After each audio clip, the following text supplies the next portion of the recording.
The next thing I want to do is really talk about a particular unconventional agent, which is a cellular collective of morphogenesis. It lives in an anatomical space and some other spaces as well. And we want to talk about bioelectricity as the informational medium that allows this to happen. This is Alan Turing. Alan Turing was interested in intelligence, in cognition, in unconventional embodiments of mind, in thinking, computation, machinery, and so on.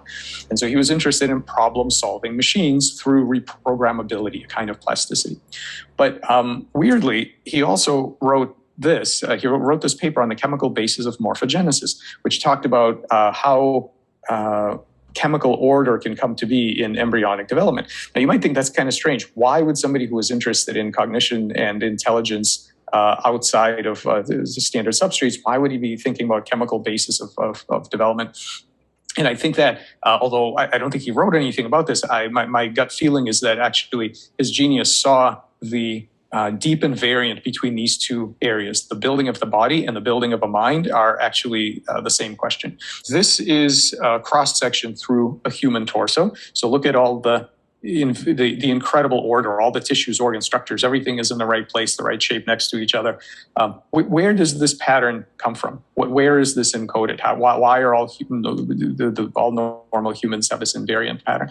Well, you might be tempted to say, well, it's in the DNA. Of course, we have a human genome, but we can read genomes now, and we know that none of this kind of geometric information is directly in the genome.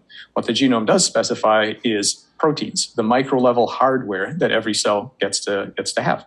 And so this process going from a set of embryonic blastomeres to building something exactly like this is a very important problem. How do these cells know what to make and when to stop? They have the hardware, but what does the software of life look like? If a piece of this is missing, how do we convince these cells to rebuild and repair? And as engineers, and we'll talk about this even more at the end of the talk, what else is possible? Given a standard genome, what else can you build with it? And it's important to understand that this is a very similar problem to understanding the structure of ant and termite colonies, the structure of spider webs. The genomes of these animals don't specify these structures any more than the human genome specifies this structure. All of these are the products of various collective competencies of cells and tissues that are not directly specified in the genome.